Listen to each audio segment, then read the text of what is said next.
علم نجوم کے متعلق سوال کیا گیا ہے جی کہ خانہ فخر میں اس کی حیثیت کیا ہے۔ جس طرح بہت سارے دوسرے علوم ہیں جن سے استفادہ کیا جاتا ہے، اسی طرح علم نجوم بھی باضابطہ طور پر ایک علم ہے۔ کسی بھی چیز کے متعلق یہ فیصلہ کرنا کہ وہ غلط ہے یا صحیح ہے، یہ اس کے استعمال سے پہلے روا نہیں ہے۔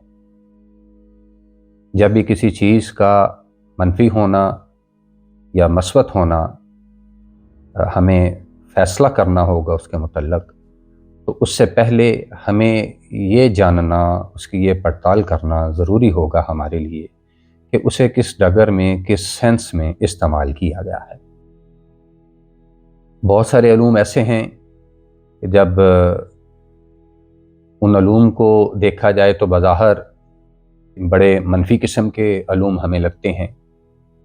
لیکن جب ان کی ڈیپتھ میں جا کے ان کے استعمال کو دیکھا جاتا ہے کہ اسے مثبت کس پوائنٹ آف ویو سے استعمال کیا جا سکتا ہے، تو وہی باضابطہ طور پر وہ علم جو ہے، وہ علم کی جو نہج جو ہے، وہ دوسروں کے لیے جب منفعت بخش ہوگی تو پھر اسے استعمال کرنا یا اسے سیکھنا یہ جائز قرار پائے گا۔ علم نجوم کی بات جب بھی کی جاتی ہے تو سب سے پہلے ہمارے ذہن میں جو باتیں آنی شروع ہوتی ہیں وہ پریڈکشن سے ریلیٹیو ہیں، وہ پیشین گوئیوں سے ریلیٹیو ہیں۔ شرعی طور پر، فقہی طور پر کسی بھی پوائنٹ آف ویو سے علم کو اس بنیاد پر سیکھنے سے کہ جس سے ہم لوگوں کے مستقبل کے متعلق بات کر سکیں یا ان کے متعلق، ان کی تقدیر کے متعلق بات کر سکیں، اس کی کسی صورت بھی اجازت نہیں ہے۔ میں اس میں ایک بات ضرور یاد کروانا چاہوں گا اس اصول کے لیے کہ ہمیشہ ایک بات یاد رکھیں، جس طرح سورہ حشر میں اللہ بادشاہ جی نے ارشاد فرمایا ہے کہ اعوذ باللہ من الشیطان الرجیم بسم اللہ الرحمن الرحیم وما آتاکم الرسول فخذوہ وما نہاکم عنہ فانتہوا، جو کچھ تمہیں اللہ کا رسول دے اسے لے لو، اور جس سے وہ منع کرے اس سے باز آ جاؤ، اسے حاصل نہ کرو کسی صورت۔ اب اللہ کا رسول جو دے رہا ہے وہ یقینی طور پر یہ مت سمجھا جائے کہ اس میں رسول اللہ صلی اللہ علیہ وآلہ وسلم ان کا کوئی اپنی ذاتی خواہش اس کے اندر موجود ہے یا ان کا کوئی ذاتی مفاد اس کے اندر موجود ہے۔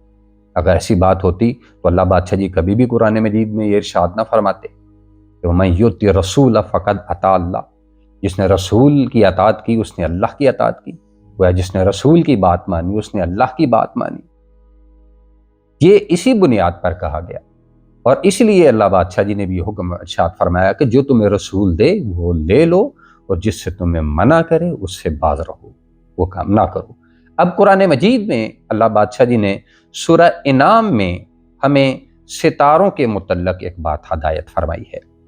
یا کچھ جو ستاروں کے متعلق اللہ بادشاہ جی نے کہا ہے کہ ان کا مقصد کیا ہے۔ میں سورۃ الانعام کی آیت نمبر 97 تلاوت کرنے لگا ہوں۔ اعوذ باللہ من الشیطان الرجیم بسم اللہ الرحمن الرحیم۔ ارشاد رب العزت ہے وَهُوَ الَّذِي جَعَلَ لَكُمُ النُّجُومَ لِتَهْتَدُوا بِهَا فِي ظُلُمَاتِ الْبَرِّ وَالْبَحْرِ، وہی ہے جس نے تمہارے لیے ستاروں کو معین کیا تاکہ ان کے ذریعے تم اندھیروں میں خشکی اور تری میں ہدایت حاصل کر سکو۔ یہ ہدایت حاصل کرنا کس حوالے سے؟ تاکہ تم ان سے راستوں کا تعین کر سکو، تم اپنی ڈائریکشن کا فیصلہ کر سکو، تم نے کس سمت جانا ہے اور کس سمت نہیں جانا۔ قد فصلنا الآیات لقوم یعلمون، ہم اسی طرح جاننے والوں کے لیے اپنی آیات کو کھول کے بیان کر دیتے ہیں۔ اللہ جی نے ستاروں کا جو مقصد ہمیں بتایا ہے وہ بیسکلی یہ بتایا ہے تاکہ ہم اس سے اپنے راستوں کا تعین کر سکیں۔ آج تو نیویگیشن سسٹم چل چکا ہے کافی زیادہ، جب کبھی یہ سسٹم نہیں تھا تو لوگ اسی بات سے استفادہ کرتے تھے کہ ستاروں سے سمندر کے اندر موجود ہوتے تھے تو یا خشکی میں صحراؤں میں کسی جگہ پر موجود ہوتے تھے، کیونکہ اس وقت قریب دور دور تک صحرا میں کوئی چیز نظر نہیں آتی تھی کہ جس سے سمت کا تعین کیا جا سکتا ہو۔ اسی طرح سمندر میں بھی دور دور تک کوئی چیز نظر نہیں آتی تھی جس سے کہ تعین کیا جا سکتا ہو کہ کنارہ کس جانب ہے یا ہماری منزل کس جانب ہے، تو اس وقت ستاروں سے یہ مدد لی جاتی تھی۔ اب اس کے علاوہ، کیونکہ یہ خاص مقصد ایک بتا دیا گیا ہے ستاروں کا، اس کے علاوہ جتنا کچھ بھی نجوم کو لے کر کے کیا جاتا ہے وہ سارے کا سارا منفی ہے۔ میں پھر یہ کہہ رہا ہوں کہ علم کی بنیاد صرف اجرام فلکی کے متعلق جاننا، آج دنیا کہاں سے کہاں پہنچ گئی ہے، ہم بہت کچھ جاننا شروع کر گئے ہیں اپنے سیاروں کے متعلق، اپنے ستاروں کے متعلق۔ ایسا نالج جو ہمیں اللہ کی کائنات میں غور و فکر کرنے سے ہمیں شعوری طور پر ڈیولپ کرتا ہے، اس نالج کی تو اجازت ہے۔ لیکن علم نجوم کو اچھا ایسا کرتے کس طرح ہے؟ یہ جو پیشین گو ہوتے ہیں، یہ جو منجم ہوتا ہے، یہ کرتا کیا ہے بیسیکلی کہ وہ کس طریقے کے ساتھ یہ بیہیویئر ہوتے ہیں سٹارز کے آپس میں بیسیکلی، کہ جب وہ کرتے ہیں جی کہ ایک ستارہ دوسرے میں داخل ہو جائے تو یہ ہو جائے گا، یہ ستارہ دوسرے میں داخل ہو جائے گا تو یہ ہو جائے گا، اس سے آپ کا ہفتہ ایسا گزرے گا، ایسے آپ کی زندگی میں یہ بدلاؤ آئے گا۔ یہ ساری کی ساری چیزیں بیسیکلی یہ 100% نہیں ہوتی ہیں کسی صورت۔ ہمارے بیہیویئر، میں اگر کہہ دوں جی جون میں گرمی بہت زیادہ پڑے گی، دسمبر جنوری میں سردی بہت زیادہ پڑے گی، مجھے کیسے علم ہے؟ میں جانتا ہوں کہ بیسیکلی جب جو مدار ہمارا ہوتا ہے سورج کا، جب سورج زمین کے قریب ہوتا ہے جن دنوں میں، ان دنوں میں گرمی زیادہ ہو جاتی ہے، جب وہ زمین سے دور ہوتا ہے تو ان دنوں میں سردی زیادہ ہو جاتی ہے۔ تو یہ ایک بیہیویئر ہے دو ستاروں کا آپس میں، اس بیہیویئر سے جو کچھ اخذ کر سکتا ہوں میں میں یوں کہہ سکتا ہوں کہ جی گرمی میں بہت سارے لوگوں کے جو بلڈ پریشر جو ہے ان کا ہائی ہوتا ہے، اس سے ان کے بیہیویئر میں تبدیلی آتی ہے، خام خواہ ایک دوسرے کے ساتھ لڑنا شروع کر دیتے ہیں۔ اس طرح کی ساری ایکٹیویٹیز کو اگر میں غور سے دیکھوں تو وہ ساری کی ساری میں لوگوں کو بتانی شروع کر دوں جو غور و فکر سے کام نہیں لیتے، تو میں تھوڑے سے غور و فکر سے کام لے کے انہیں یہ بتا دوں تو وہ میری باتوں میں انہیں سچائی آنی نظر شروع ہو جائے، تو وہ کیا کریں گے؟ وہ میری باتوں کو زیادہ غور سے سنیں گے اور بیسیکلی ان کا توکل خدا پر کمزور ہونا شروع ہو جائے گا۔ یہ ستارے جو علم نجوم والے ہیں، یہ بھی ایکچولی کیونکہ ہزاروں سال سے اس پہ ورک ہو رہا ہے، تو اس ورک کے مطابق اس طریقے کے ساتھ وہ پریڈکشنز کرتے ہیں۔ اس میں چند کچھ احادیث بھی آپ لوگوں کی سماعت کی نظر کرنا چاہوں گا۔ کچھ روایات میں صحیح ستہ سے لوں گا، بیسیکلی صحیح ستہ میں مشکات شریف سے بھی میں کچھ روایات دوں گا۔ میں ان احادیث کے مفاہیم پیش کیے دیتا ہوں۔ ایک حدیث ہے کہ حضور صلی اللہ علیہ وآلہ وسلم نے ارشاد فرمایا ہے کہ کوئی شخص اگر ایسے معاملات اپنے کے متعلق جاننے کے لیے، اپنے مستقبل کے معاملات کو جاننے کے لیے یا کوئی غیب کی خبر لینے کے لیے کسی کاہن کے پاس جاتا ہے، ان کاہن یہ وہی ہوتے جو تو پریڈکشن کرنے والے ہوتے تھے، جو اس کے پاس جاتا ہے اور اس نے اس کی بات پر یقین کر لیا۔ ہم دیکھتے ہیں اخباروں میں جناب آپ کا ہفتہ کیسا رہے گا، یا کسی ہاتھ دکھانے والے کے پاس چلے جاتے ہیں یا اس طرح کا معاملہ کرتے ہیں، تو جب ہماری توجہ ان کی جانب جائے گی، اگر میں نے اس کی بات پر یقین کر لیا تو 40 روز تک میری نماز قبول نہیں ہوگی۔ ایک حدیث والی موجود ہے، اور پھر ایک اور حدیث موجود ہے، اس کا مفہوم یہ ہے کہ حضور صلی اللہ علیہ وآلہ وسلم نے ارشاد فرمایا ہے کہ کوئی شخص اگر کاہن کے پاس گیا اور انہوں نے اس کی اس باتوں پر یقین کیا تو اس نے کیا کیا؟ اس نے جو مجھ پر نازل ہوا ہے اس کا انکار کیا۔ یعنی کلام اللہ کا جو قرآن حضور صلی اللہ علیہ وآلہ وسلم پر نازل ہوا ہے، اس نے اس قرآن کا انکار کیا ہے۔ یہ تو بڑی عجیب سی بات ہو جائے گی کہ میں نے پہلے ہی بات کی ہے کہ اللہ حکم فرما رہا ہے کہ جو رسول دے اسے لے لو، جس سے وہ منع کرے اسے چھوڑ دو۔ اور یہاں میں حدیث پیش کروں کہ سمن میں، تو پھر اس کے بعد وہ بندہ اپنے معاملات کو، کچھ ایسا بندہ میرے سامنے آ جائے، نہیں جی اس کی روایات موجود ہیں، یہ ہیں، اچھا میں روایت کی اور بات کر لیتا ہوں۔ جن کے حوالے سے اس کو زیادہ فوکس کیا جاتا ہے، میں اہل بیت علیہم السلام کے حوالے سے، کہ جی ان سے مروی ہیں روایات، جی ان پہ حقیقت ہوتی ہے۔ ان میں حقیقت کس طریقے سے، وہ میں حدیث کا ایک مفہوم پیش کر دیتا ہوں کہ حضور صلی اللہ علیہ وآلہ وسلم نے ارشاد فرمایا کہ بیسیکلی جب فرشتے جو ہیں اللہ کا امر لے کر زمین پر آتے ہیں یا زمین سے اوپر کی طرف جا رہے ہوتے ہیں، تو آسمانوں میں جب وہ امر ایک دوسرے کو دے رہے ہوتے ہیں نا، تو کوئی تھوڑا سا امر کیا کرتے ہیں، یہ کہن وہاں سے اخذ کر لیتے ہیں، تو اس سے کیا ہوتا ہے، اس میں جب وہ اتنا سا تھوڑا سا اخذ کر کے لوگوں کو بیان کرتے ہیں، ان کے مستقبل کے متعلق بات کرتے ہیں، تو اس میں 100% جھوٹ شامل کر لیتے ہیں۔ میری بات تھوڑی سی ہوتی ہے، اس میں حقیقت ہوتی ہے لیکن تھوڑی سی ہوتی ہے، حقیقت ہوتی ہے تھوڑی سی ہوتی ہے، باقی بہت سارا جھوٹ شامل کر کے تو لوگوں کے ذہنوں کو جو ہے وہ کیچ کرنا شروع کر دیتے ہیں اس حوالے سے۔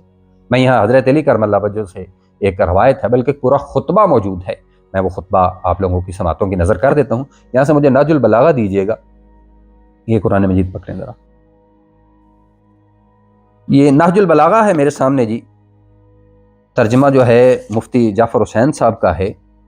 اس کا میں خطبہ نمبر 77 جو ہے میں آپ کے سامنے پڑھنے لگا ہوں۔ ارشاد ہو رہا ہے جی، جب آپ نے جنگ خوارج کے لیے نکلنے کا ارادہ کیا، جنگ نہروان جسے کہا جاتا ہے، تو ایک شخص نے کہا یا امیر المومنین،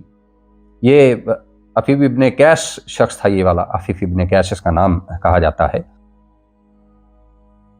یا امیر المومنین اگر آپ اس وقت نکلے تو علم نجوم کی روح سے مجھے اندیشہ ہے کہ آپ اپنے مقصد میں کامیاب و کامران نہیں ہو سکیں گے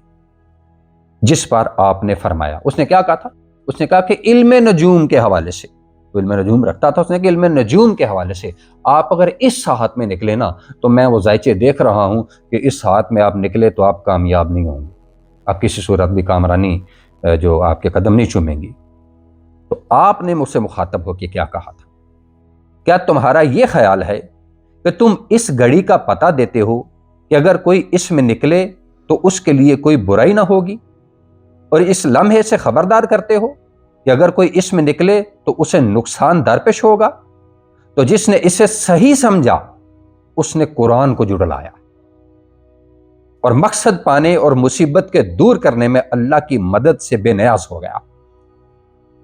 تم اپنی ان باتوں سے یہ چاہتے ہو کہ جو تمہارے کہے پر عمل کرے وہ اللہ کو چھوڑ کر تمہارے گن گائے، اس لیے کہ تم نے اپنے خیال میں اس ساتھ کا پتہ دیا ہے کہ جو اس کے لیے فائدہ کا سبب ہے اور نقصان کے سے بچاؤ کا ذریعہ بنی۔ پھر آپ علیہ السلام لوگوں کی جانب متوجہ ہوئے اور فرمایا، اے لوگو، نجوم کے سیکھنے سے پرہیز کرو، مگر اتنا کہ جس کے خشکی اور تری میں راستے معلوم کر سکو، اس لیے کہ نجوم کا سیکھنا کہانت ہے۔ کہانت پیشین گوئی حوالے سے میں کہا، نجوم کا سیکھنا کہانت ہے اور غیب گوئی کی طرف لے جاتا ہے، اور منجم حکم میں مثل کاہن ہے، یعنی وہ جو ستاروں کا علم رکھتا ہے اس کی مثال ایک کاہن جیسی ہے جو پیشین گوئیاں کرتا ہے، اور کاہن مثل ساحر ہے، وہ ساحر کے مثل ہے، وہ جادوگر کی مانند ہے، اور جو کاہن ہے اس کی مثال ایک جادوگر جیسی ہے، اور ساحر مثل کافر ہے، اور جو جادوگر ہے اس کی مثال ایک کافر جیسی ہے، اور کافر کا ٹھکانہ جہنم ہے۔ وہ امام فرما رہے ہیں ایک سیکوینس کے تحت کہ منجم کاہن ہے، کاہن ساحر ہے، ساحر کافر ہے، اور کافر جہنمی ہے، گویا منجم بھی جہنمی قرار پایا۔ بس اللہ کا نام لے کر چل کھڑے ہو۔ جب تم کسی سفر پر جاتے ہو تو یہ ستاروں کے ذائچے دے کے نا کہ یہ سفر میرے لیے ٹھیک رہے گا یا نہیں رہے گا، اللہ کا نام لے کے چل پڑو۔ اور اس میں مطلب ہوا پتہ کیا؟ جس شخص نے روکا تھا، امام علی مقام رکے نہیں تھے، جنگ نہروان کی بات ہے، خوارج کے خلاف آپ نکلے تو اس وقت وہ 4000 کا لشکر لے کے آئے ہوئے تھے، جناب امیر علیہ السلام نکل پڑے، آپ کو بہترین فتح نصیب ہوئی۔ منجم کہہ رہا تھا گئے تو نقصان ہوگا، آپ کو بہترین فتح نصیب ہوئی، صرف 4000 میں سے 9 افراد بھاگنے میں کامیاب ہوئے، باقی سارے کے سارے مار دیے گئے۔ اتنی بڑی فتح۔ وہ جو مورث طریقت ہیں ہمارے، وہ جو ہمارے لیے حجت ہیں، اگر وہ ایک واضح بات یہ کر رہے ہیں، اچھا جی چلے میں 2 روایت اور پیش کر دیتا ہوں۔ اس میں کیا ہوتا ہے، کیونکہ جو جتنے بھی ہیں منجم ہیں، یہ جو ستاروں کے ذائچے بناتے ہیں، یہ اس طرح کے ستاروں کا معاملہ جو کرتے ہیں، وہ زیادہ تر اقوال جو ہیں نا، وہ ریفرنس جو ہے حضرت امام جعفر صادق علیہ السلام سے لے لیتے ہیں۔ میں حضرت امام جعفر صادق علیہ السلام کے 2 قول آپ تک پیش کرتا ہوں۔ تفسیر عیاشی ہے جی، تفسیر عیاشی کی جلد نمبر 2 ہے، میں اس سے ریفرنس لے رہا ہوں۔ یعقوب بن شعیب کہتے ہیں کہ میں نے حضرت امام جعفر صادق علیہ السلام سے خداوند متعال کے فرمان سورہ یوسف میں موجود ہے، وَمَا يُؤْمِنُ أَكْثَرُهُمْ بِاللَّهِ إِلَّا وَهُمْ مُشْرِكُونَ، ان لوگوں کی اکثریت کہ جو خدا پر ایمان کا دعویٰ کرتی ہے مشرک ہے، یعنی وہ لوگ جو اللہ پر ایمان رکھتے ہیں لیکن مشرک ہیں۔ یہ کیسے مشرک ہیں؟ اسی شخص نے اس کے متعلق سوال کیا، اس کی تفسیر کے متعلق سوال کیا، مولا یہ کیسے لوگ ہیں جو اللہ پر ایمان بھی رکھتے ہیں، انہیں مشرک گردانا گیا ہے؟ امام علیہ السلام نے فرمایا اس لیے کہ یہ کہتے تھے، یہ ان لوگوں کی بات ہے جنہوں نے اللہ پر ایمان لانے کے بعد بھی ستاروں کی باتیں مانی۔ یعنی امام علیہ السلام نے فرمایا اس لیے کہ وہ کہتے تھے فلاں ستارہ یا فلاں ستارہ ہمارے لیے بارش برساتا ہے، یا اس کے ارادے سے بارش برستی ہے۔ اسی طرح وہ کاہنوں کے پاس آتے اور وہ جو بھی امر و نہیں کرتے وہ اس کی تصدیق کرتے اور اسے قبول کرتے، یعنی جو کچھ بھی وہ کہتے ان کو، یعنی جو حکم وہ جس بات سے وہ منع کرتے، وہ علم نجوم والے اس بات سے منع ہو جاتے، جس کا بات کے متعلق وہ کہتے کہ یہ تمہارے ساتھ ہونے والا ہے اس بات پر یقین کر جاتے۔ اللہ پر ایمان لانے کے بعد جس شخص نے اس بات پر یقین کیا کسی پر کہ جی اگلے ہفتے میرے ساتھ یہ ہو جانا ہے، اگلے ہفتے فلانے کے ساتھ یہ ہو جائے گا، اس کے ساتھ یہ معاملہ ہو جائے گا، تو اللہ پر ایمان ہونے کے باوجود اس کی مثال ایک مشرک جیسی ہے، گویا اس نے خدا کو چھوڑ کر اپنا توکل کسی اور پر کر لیا۔ یہ حضرت امام جعفر صادق علیہ السلام کا قول ہے۔ میں ایک اور قول پیشی کر دیتا ہوں۔ ایک زندیق نے حضرت امام جعفر صادق علیہ السلام سے سوال کیا، کہنے لگا علم ستارہ شناسی کے بارے میں آپ کا نظریہ کیا ہے؟ بہار الانوار جلد نمبر 10 سے میں یہ روایت پیش کرنے لگا۔ حضرت امام جعفر صادق علیہ السلام نے فرمایا وہ ایک علم ہے کہ اس کے فوائد کم، نقصانات زیادہ ہیں، کیونکہ اس کے وسیلہ سے مقدرات کو دور نہیں کر سکتے یا کسی خطرے سے محفوظ رہیں۔ اگر منجم کسی مصیبت یا واقعہ کی خبر دے تو وہ اپنے آپ کو مقدرات الہی سے نجات نہیں دے سکتا۔ اگر وہ خبر دے بھی دیتا ہے تو جو اللہ نے مقدر کر دیا ہے وہ اس سے نجات نہیں دے سکتا کسی صورت۔ اسی طرح اگر کوئی خبر دے تو اس کے حصول میں جلدی نہیں کر سکتا۔ اگر وہ کوئی معاملہ کہہ رہے جی اگلے ہفتے تمہارے ساتھ ہوگا تو وہ جلدی نہیں کر سکتا کسی صورت میں تمہارے ساتھ۔ تم پورا ہفتہ آدمی جو ہے وہ سولی پہ لٹک جاتا ہے کہ پتہ نہیں اب کیا ہونے والا ہے میرے ساتھ۔ جب توکل کمزور ہے تو اس پریشانی میں تو گر جاتا ہے انسان۔ اگر اس پر کوئی مصیبت نازل ہو تو وہ اس علم کے وسیلہ سے اسے دور نہیں کر سکتا۔ منجم اپنے دعویٰ کے ذریعے علم خدا کی مخالفت کرتا ہے، کیونکہ وہ دعویٰ کرتا ہے کہ وہ قضاء الہی کو اس کے بندوں کے بارے میں تبدیل کر سکتا ہے اور اسے دور کر سکتا ہے، یعنی گویا وہ خدا سے اس کا توکل کو کمزور کرتا ہے۔ ہمیں کسی صورت بھی علم نجوم پر ایسا یقین رکھنے کا حکم نہیں دیا گیا ہے کہ ہم اپنے توکل کو یا اپنی تقدیر کو تبدیل کرنے کے اس کو ذریعہ بنا لیں یا اپنی تقدیر کے متعلق جاننے کا ذریعہ بنا لیں۔ ہمارے معاملات تبدیل ہوتے رہتے ہیں۔ ہم جتنی بھی ہماری زندگی میں تبدیلیاں ہیں، جس طرح مجھے اس میں امام علی مقام کا ایک ارشاد یاد آ رہا ہے کہ امام نے ارشاد فرمایا کہ دعا وہ عمل ہے جو قضا کو بھی تبدیل کر دیتا ہے، کیونکہ دعا اس کے حضور ہے، اللہ کے حضور ہے، تو جو اللہ کے حضور ہے قضا کو تبدیل کرنے کا اختیار بھی اس کے پاس ہے۔ جب تم اس کے حضور دعا کرو گے تو تمہاری قضا کو بھی تبدیل کر سکتا ہے۔ میرے ساتھ ایک معاملہ ہونے والا ہے جی، میں نے صدقہ دے دیا ہے، صدقہ بلا کو ٹالتا ہے، اس معاملے کو محو کر دیا جائے گا۔ جو وہ پریڈکشن کر رہا ہے میرے خدا نے اس خدا کی راہ میں صدقہ دینے سے، جو اس نے منجم نے میرے لیے کہا تھا اگلے ہفتے تیرے ساتھ یہ والا ہونے والا ہے، میں نے اس سے اعراض کر کے اپنے خدا کے حضور اس کی راہ میں ایک صدقہ دے دیا ہے میں نے، تو میرے خدا نے اس مصیبت کو مجھ سے دور کر دی۔ منجم یہ نہیں کر سکتا کسی صورت۔ خدا را علم نجوم کو ایک علم کی طرح، جس طرح آپ فزکس کو سیکھتے ہیں، کیمسٹری کو سیکھتے ہیں، میتھمیٹکس کو سیکھتے ہیں، دوسرے جو جدید سائنسی علوم ہیں ان کا علم حاصل کرتے ہیں، آپ علم فقہ کو سیکھتے ہیں، شرعی و طریقت کے جتنے بھی علوم ہیں ان سے استفادہ کرتے ہیں، ان کو سیکھتے ہیں، اسی بنیاد پر اسی سینس میں علم نجوم کو سیکھا جا سکتا ہے، لیکن کسی صورت بھی اسے پیشین گوئیوں میں یا دوسروں کا دھیان بٹا کر اپنی جانب کرنے کے لیے اسے استعمال نہیں کیا جا سکتا۔ اللہ مالک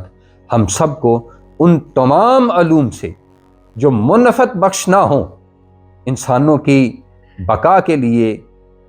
ان کے ارتقاء کے لیے نقصان دہ ہوں، میرا کریم رب ہم سب کو ان سے محفوظ رکھے۔